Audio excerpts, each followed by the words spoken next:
Hello and welcome to all the men and women of the West. I'm Joe, here with me is my co-host Dan. Hello and greetings. Today we'll be discussing the chapter of the Silmarillion of the Silmarils. In this chapter, Melkor begins playing his political machinations, and boy is he good at it. He completely overwhelms everyone he runs into. He whispers and whispers and whispers into the ears of the Noldor, and he does a bang-up job. He sets everyone against each other, basically acting like an elected official. Mostly talks to the Eldar of the Edain. That is to say, the Secondborn. Well, they're not the Edain yet. Noldor and the other elves who are introduced to the idea of humanity. But it's a brutal awakening, and it's done to them in the cruelest possible fashion. The Valar actually have no idea of what's going on with the humans. They're not paying attention. They know nothing of that. But Melkor just tells the elves, you're just a placeholder. They took you off the chessboard so that the humans could get the entire place to themselves. And you have the elves going, well, that's not fair. Melkor basically plays on their feelings of betrayal and hurt and their outrage,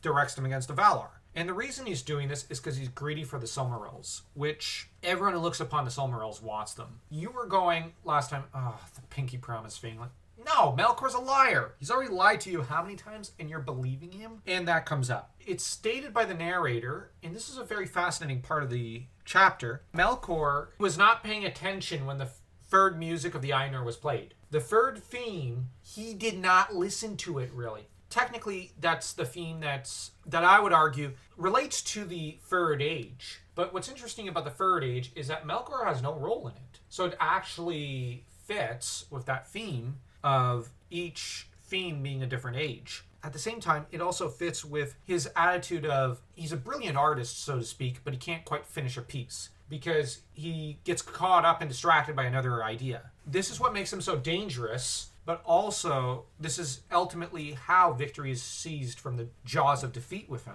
Although, what's interesting is that a lot of people tend to say this is why Sauron was such a better planner and villain. I'd argue Melkor was even more brilliant than Sauron. Melkor came closer to winning than Sauron ever did. But, on the other hand, I'm biased towards Melkor. But you had a point that you wanted to make about Melkor. Things exploded a bit out of his control. And from what I read, there was a part of him that's like, ooh. I disagree. I think that he was the chess master going, everybody else is playing checkers. But they don't realize that we're actually playing a game of chess, and they don't even know how to play the game. I think that it wasn't oops at any point, except for that last part when he kind of mentioned the Valar want those Silmarils. And at that point, Fëanor went, you want it too, don't you? And you have Melkor, shoot. That's the only part that he kind of went oops on. Yeah. I guess you could extend it to say that he didn't count on Finwe, but then with the events of the next chapter, I'd say actually he did count on messengers being sent to the Valar. He was already prepared for that. What he was not prepared for was having to leave in such a rush because he didn't count on Fëanor seeing through him. He kind of wasn't prepared, but he was, in a way. He had an escape route planned, but he hoped to not use it until a few days later, or a few weeks later, when he had properly corrupted the elves even more. He had to do it prematurely. He had to depart early. Melkor's the type of villain that, yes, he regularly lies. But when he sees that the person he's trying to trick is catching on, oh, this guy's a chronic liar, he always lies. He starts telling actual truth, saying the truth, so the person would do the opposite. You just hit upon actually what he does in Children of Húrin. And he also does this in the Fall of Gondolin. He does this in every part of the Silmarillion. You actually hit upon something that's going to come up over and over again later. Really? Yes. He always slips in a small truth with his lies. The best lies always have a grain of truth to them. That is Melkor's. He does the same thing to Fëanor. He keeps one truth away, then throws it in his face to destroy everything. He always holds one piece of the truth in reserve so that he can just chuck it into the midst. He lulls the person into a false sense of security with all these lies, then throws one truth bomb that destroys them. He manipulates the situation so that this is the case. Except once. He only kind of flubs up once, and that is with Beren and Luthien. He really miscalculates there. You got to bear in mind, Luthien's essentially the Luke Skywalker. So, of course, she has to win. Really? Yeah.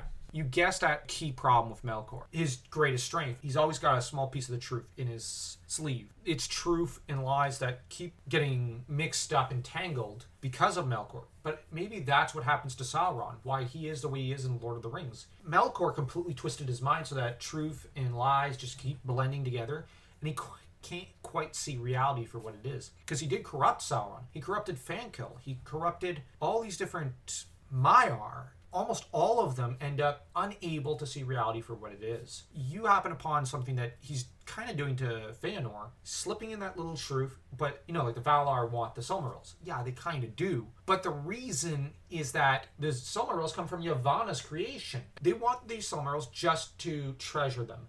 They don't mind Fëanor keeping them. They do want it to stay in Amon, because it's of Amon. Who knows the damage it could do to Middle-earth? Of course, Fëanor only thinks of himself, and Melkor, truth and lies all get tangled with each other, and Fëanor can't see reality for what it is. And speaking of truth and lies, he becomes convinced by Melkor, arms and hauberks, and him and his 7 sons, who are tremendously talented warriors, come out armed to the teeth to the center of the part of Tirion where the Noldor inhabit.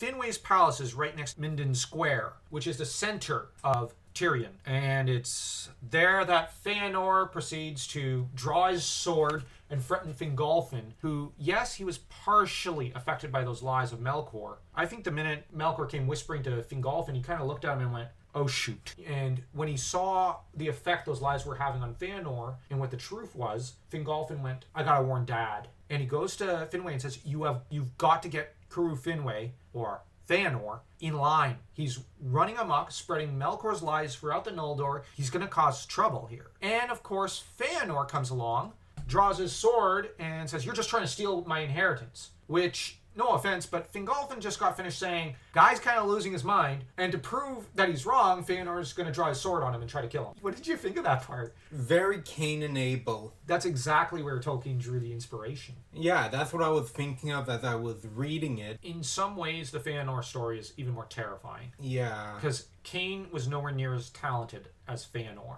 Fëanor proceeds to weave a path of destruction. Abel is a tragic character in the Bible's literature, but I mean, no offense, but to anyone who's religious or anything, but I think just looking at it in terms of literature, Fingolfin's way more tragic. But yes. I'm not going to discuss the religious stuff. I don't feel comfortable discussing that. But Fingolfin he quickly leaves to go join Finarfin. Finarfin's, of course, like, get over here. I got the feeling Finarfin was pretty terrified for Fingolfin. Those two quickly hurry away. They and other Noldor go to tattle, but this is a situation where you go tattle to gods, in this case, on Fëanor, and you say, the guy's losing his mind. Fingolfin is pointing out that, I know, it's implied he knows where these lies are coming from. But the Valar go, well, I want to hear it from Fëanor's mouth. I don't believe that. And it's only as the discussion is going on with him that Tulkas gets up, storms out in the middle of the hearing and goes, screw this. I know exactly who did this and why, and I'm going to go wring his skinny little neck. It's Tulkas, our boy Tulkas. What do you think of him just storming out of there? And then apparently, even at one point, going to fetch Orome to go, and so that the two of them could go hunt down Melkor. Melkor would wipe the floor with Orome.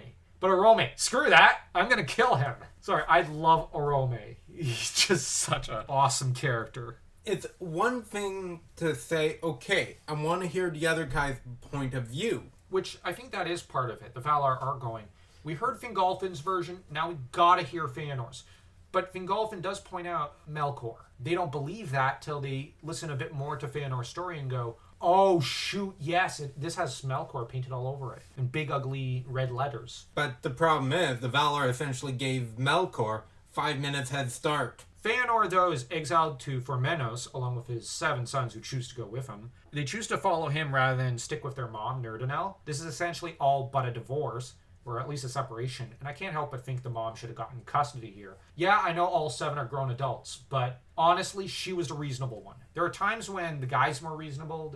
Now, Melkor finds himself a place to hide from Tulkas and goes to approach Formenos. Part of me wonders, how does he know Fëanor's in Formenos?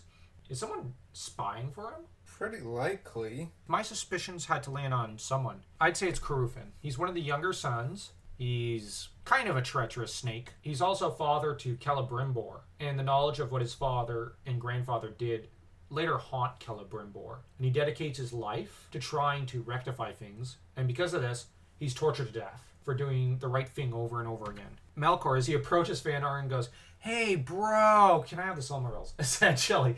And Fëanor tells him, No.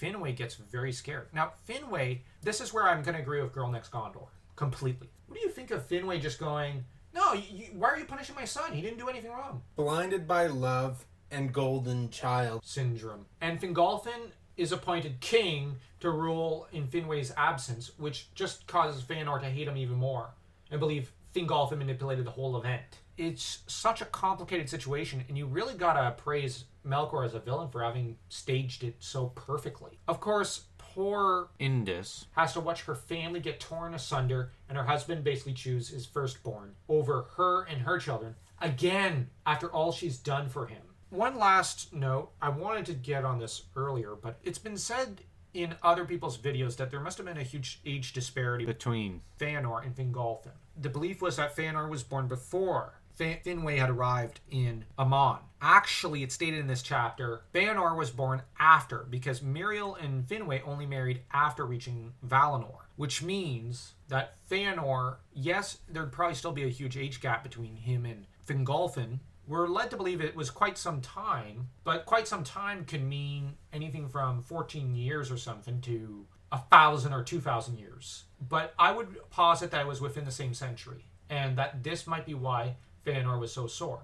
We've discussed this into the pavement. I didn't think we'd get through an entire chapter in one video. So if you enjoyed this video, don't forget to smash that like and that subscribe button like you're Morgoth trying to smash Fingolfin into itty-bitty pieces with his warhammer.